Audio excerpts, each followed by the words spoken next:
Welcome to the podcast. Closed mouths don't get fed. When is it good to be quiet? Maybe if you're a ninja assassin or something like that, playing hide and seek, if you're at the library, during a physics lecture, hunting deer. And when is it good to be loud? Obviously, we're talking about basketball. So on defense, when you want the ball, when your team huddles before free throws, communicating, making sure everybody's on the same page, cheering on teammates from the bench, echo calling the play so they know what play you're running.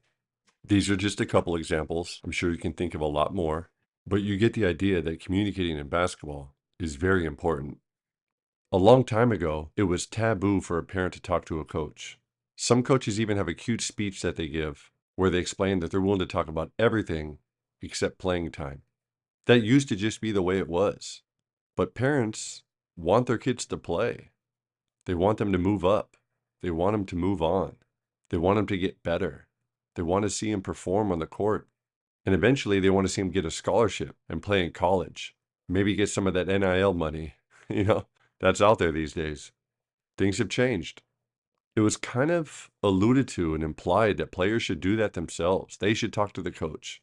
And you'll recognize in this episode, we're focused primarily on players younger than the high school level. But I do want to stress that players at the high school age, high school and older, those players should have that conversation themselves.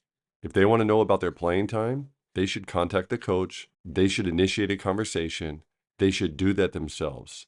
At a certain age, high school and above, players should have these conversations. But right now, we're talking about players younger than that.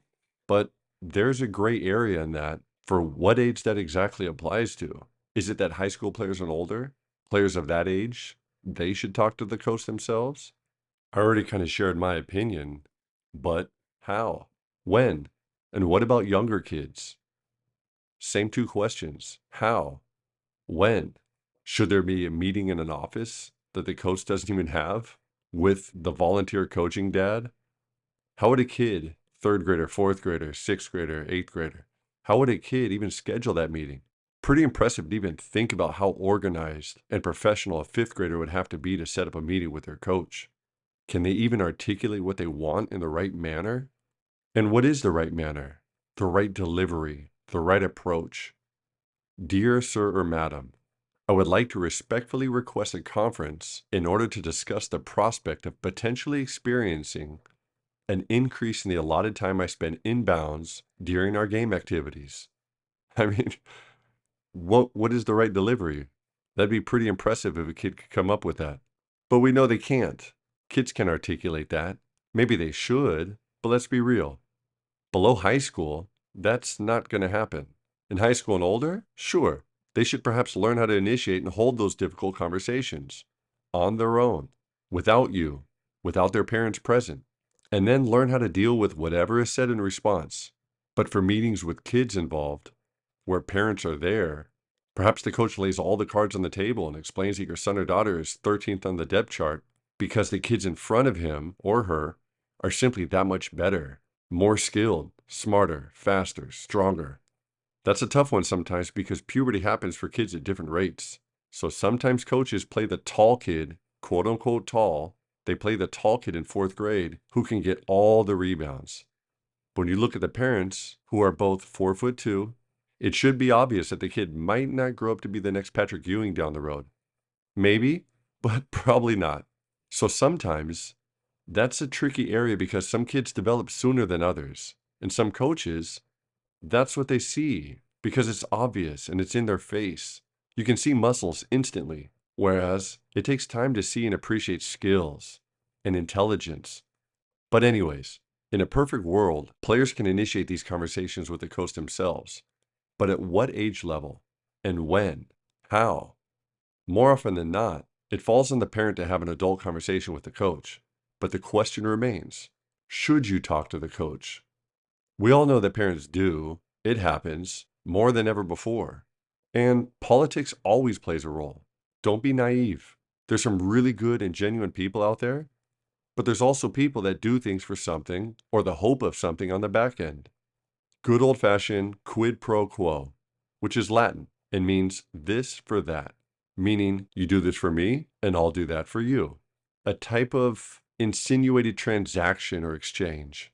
So although it's sometimes perhaps frowned upon, mainly by the coaches themselves, parents do it. And don't forget the saying, closed mouths don't get fed. So let's imagine a couple scenarios. Your son or daughter is playing and performing well, not perfect, but well, making progress, doing the best they can, trying hard, playing for the team. Not a future LeBron, but they know how to play basketball and they aren't obnoxiously selfish. Good attitude, good kid. Okay? All of a sudden, their playing time drops, and the kid whose mom or dad is the mayor, or who donates the most to the program, or played together with the coach in high school, whoever sold the most corn dogs for the big fundraiser, and a million other possibilities. You get my point. All of a sudden, that kid starts playing more. Like overnight, politics always play a role. You can't get away from that. Every team, every school, every level, there's always politics at play. And try as you might as a coach, they're only human. And humans are nice to people that are nice to them. But why did the playing time change? What did your son or daughter tell you when you asked them at home? Did they know why? Did the coach tell them or the team why? Should you overreact after just one game? Everybody plays a bad game. And on the flip side, coaches make mistakes too. Remember, they're human. Maybe they should have subbed in sooner or later. Maybe they should have called a timeout or not wasted it. All kinds of decisions that players and parents can second guess. So maybe they just felt like the players on the court were rolling, or maybe they forgot that one kid was out there almost the whole game without a break. Who knows? But intentional or not, you notice that something changed. Is it related to practice performance, game performances, attitude, talent, all the above? And keep that saying in mind. Closed mouths don't get fed. So, should you ask to talk to the coach? I used to think no, but the older I get, perhaps the wiser I get, definitely the more experienced I get, the more aware I become, the more I realize that closed mouths don't get fed. Like in nature, think about this. In nature, there's baby birds that don't make it because they don't aggressively ask for what they want in the nest, so they get less and develop slower and potentially die in the wild. Sorry for the gruesome analogy, but it's true because closed mouths don't get fed. So if you want information, if you've paid your dues, sold your car wash tickets or whatever, volunteered your time and worked the hot dog stand, and you think your son or daughter has been cheated in some way, that's maybe too harsh, but you're their parent. So of course you're more cognizant and aware of their playing time more than anybody else. And if you feel they're being shortchanged in some way, and not maliciously, but genuinely want to know what they have to do to either get back their playing time or how to earn more, you should absolutely set up a meeting to talk to the coach. Otherwise, how else would you find out? But how should you do that? Walk up to him? Ask him or her directly after the game? No, never. I repeat, never do that. Don't go up to the coaches after the game. That's not how this should work. Closed mouths don't get fed, but there's a time and a place to eat. So don't approach them after the game. Under any circumstances, wait. Wait at least 24 hours. Let's call this the cool down period. So you waited. You were pissed. You were angry. You wanted to yell and argue, but now you've calmed down. You waited the 24 hours, or even a little bit more. And although you're calmer now, you still feel strongly that you want to know how to help your son or daughter get feedback to know how they can earn more playing time. Should you reach out to the coach with an email, phone call, text, show up at their house and just knock on their door? That last one, I hope you understand, is obviously a joke. Most likely you should send an email. But it honestly depends on how close you are. And are we talking about 4th grade travel, 7th grade girls B team, high school varsity? I would suggest that you write an email, if at all possible, so they aren't immediately put on the spot during a phone call. Besides, they probably maybe already know what you want, and you don't want them to avoid you. So write an email, direct but short, sweet, and to the point. Read it like 3 times before you send it too. Imagine that it might get screenshotted or forwarded to the other assistant coaches or program director or athletic director. Avoid any confrontational language and keep it simple so it's clear that you would like a face-to-face meeting.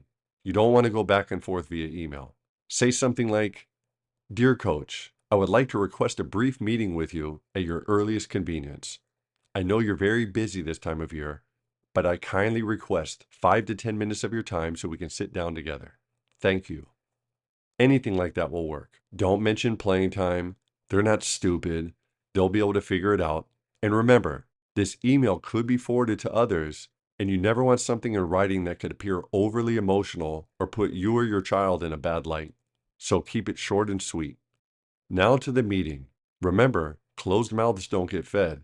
Once you have the actual meeting coordinated, it should be very simple. Coach, we appreciate everything you're doing for the team. I realize it's not easy to teach, instruct, coach, and manage so many young personalities. However, we've recently noticed that our son or daughter isn't playing as much as some of the other kids. Can you please shed some light as to why that's the case? That's it. Simple. To the point. Starts with a nice compliment. No accusations or anger. Calm, cool, collected, but with a polite question at the end. Almost as if it's a math problem and you just need a little help with the answer. And the coach can help you with that. But once you've stated the reason for the meeting, said your piece, and asked your question, this is where it gets good. And I'm not sure if you're the type of person that enjoys conflict and the necessary conflict resolution that comes along with it. So this is where it either gets interesting or good, depending on your vantage point and mental makeup. And remember, stay calm, because the coach may blurt out something like, he sucks. Just kidding. They probably won't say that, but they could. And you have to brace yourself and be ready for that. Anticipate that, because at the end of the day, you want the truth. But they'll never say that. They might think it, but they won't say that to you. Or they could say she's lazy, not working hard, doesn't know the plays, she's a bully, she's always late, she's afraid of contact, she's disrespectful. There's a lot of things that the coach might say. And there's a lot of things that might all be valid reasons as to why your son or daughter isn't playing more. But the tough part in all of this is that coaches don't really want these conversations because they also don't want to deal with these types of conflicts. So assuming you're a good parent and you just genuinely want to know why your son or daughter isn't playing more, because you can't really tell from your vantage point in the bleachers, because during games, your son or daughter spends most of the time sitting on the bench. And you're seeing the players on the floor miss shots, have turnovers, get scored on. So you're thinking that even if your son or daughter isn't a future D1 stud, they can miss some shots. They know how to throw it to the wrong team and get scored on just as good as those other girls, right? So why aren't they getting a chance? And to top it all off, when you ask your son or daughter in the car, when you pick them up from practice, take them home from a game, when you ask them in the car, how's everything going? They always give you the standard kid answer, fine. So you don't really know what's going on in practice and if they're doing everything they're supposed to do.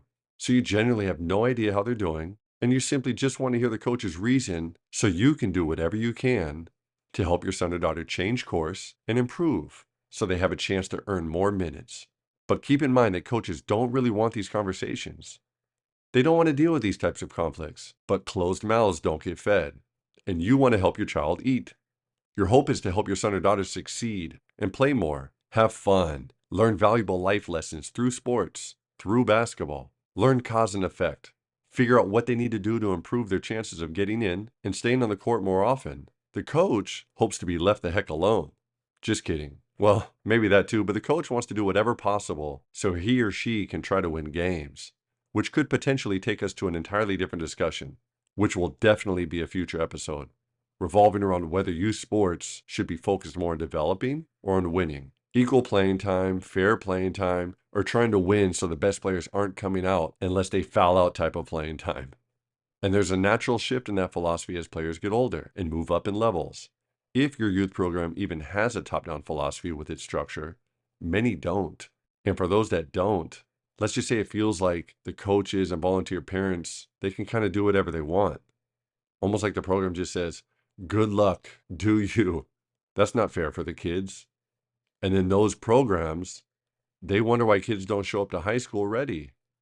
Meanwhile, each team, each level ran 1,000 different sets and options, played defense differently. Some played zone the whole time because it helped them win more games. But now those kids will get to high school and not be able or know how to play the full court man-to-man defense that they'll need there because that's what the high school coach wants. Some programs are better than others because of their youth directors. And for those good ones, They don't get enough credit, but they deserve to be recognized for having a mission and a philosophy in place to help get as many kids as possible involved and falling in love with the sport, staying active, building friendships, learning valuable lessons that will stay with them for life. Thank you to the good ones.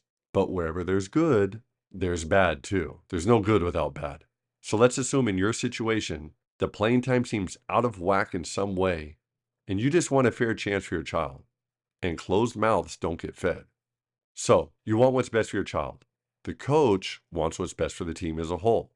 Assuming there's no ill will or behind the scenes vendetta because your child's older sister played for the coach before and was a jerk or was lazy or was always late or complained, and a myriad other number of possible negative reasons that the coach might be holding a grudge. Who knows?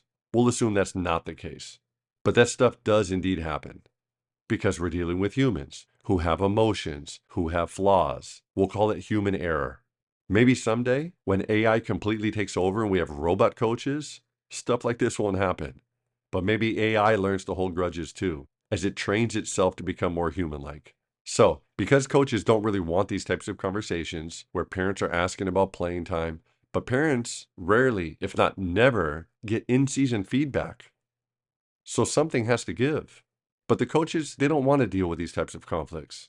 But you politely asked for this meeting, and you went in and politely asked what your child can do in order to earn more time. Assuming that the coach doesn't blurt out the entire truth, because they're not looking to make long-term enemies with you, they're going to give you some type of information about what your child can do better. Almost like the little written portion at the bottom of the old progress reports when you're in school. One of a handful of standard answers that can easily be shuffled around and given to the entire class so everybody doesn't get the same exact thing. Yet it still feels personalized, even though it's not. And once the coach speaks, don't argue. I repeat, do not argue. Listen, nod your head in agreement, thank them for their time, stay true to your word of keeping the meeting short. You asked for a couple minutes, you got a couple minutes. Don't be rude, don't be greedy, don't keep them there for an hour. Just listen. And at the end, say something like, "Thank you, coach. I appreciate your time. We'll speak at home tonight as a family, and I can assure you that my son or daughter will focus on those areas." And this might be an eye-opener. You may very well leave the meeting mad at your own son or daughter because they've been lying to you, making you think it's the coach's fault, telling you things like, "The coach just doesn't like me." So you might hear a world of truth that you didn't know or anticipate, couldn't know, because your son or daughter always just says fine when you ask how practice was. So be ready for that scenario too. But whatever happens, shake hands, smile, and leave. What's going to happen is that your son or daughter is now in their minds, and they'll sit in their little office or wherever you met, or get in their car, or in the corner of the gym, or they'll get home and sit at the table, or flip on the TV to a random game, and they won't even see the TV screen. It'll just be a blur. In the short term, they'll be mad. They'll be defensive.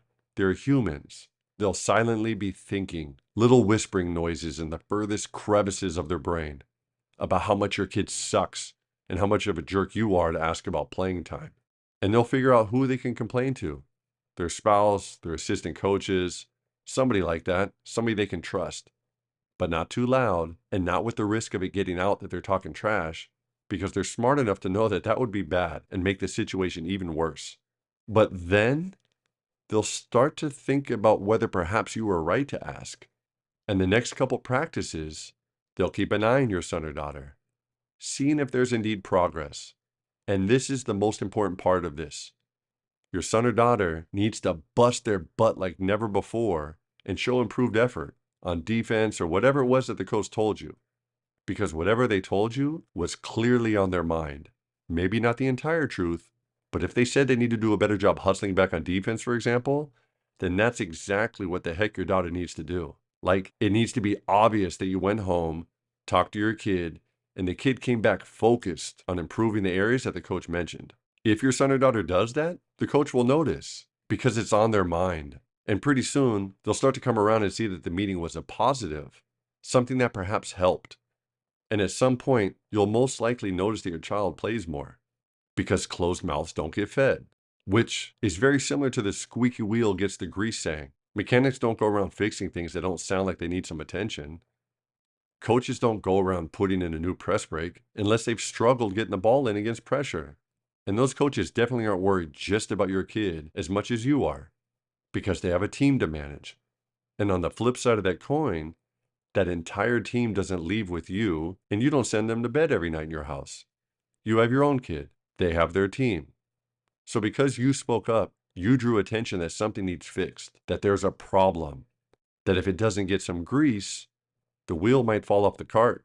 But if you stayed quiet and just hoped it would magically improve, nothing would have changed because closed mouths don't get fed. And most likely, you'll see an improvement in some way, shape, or form. Maybe right away, maybe in a couple days, but you'll see a positive change in most cases because that coach does not want to have to deal with you again. And they also definitely don't want you to skip over them next time and go to their boss. And as a side note, a lot of coaches hate parents for this very reason because these are tough topics to deal with sometimes, but it comes with the territory. And you as a parent have to do your part to make sure your child gets a fair chance. Don't be unrealistic. Make sure you look in the mirror and be honest with how good or bad your son or daughter is. But assuming you do that and you're fair and honest, you have the right, dare I say, obligation to make sure that your child gets a fair chance.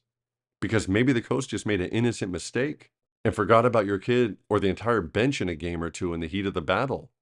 It happens. But because closed mouths don't get fed, you raised your concern and things will most likely improve.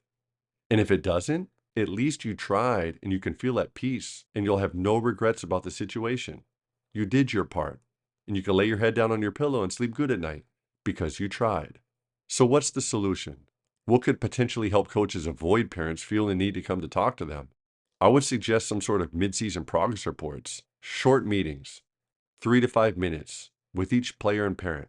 Maybe not all the same day, but a couple here, couple there, 2 or 3 before or after practice for a couple days in a row until every player had their meeting, with the parents present, of course. So the coach, player, and their parents all get together, all sit down together, so the coach can outline where they stand, what they're doing good, what could improve, and answer any questions.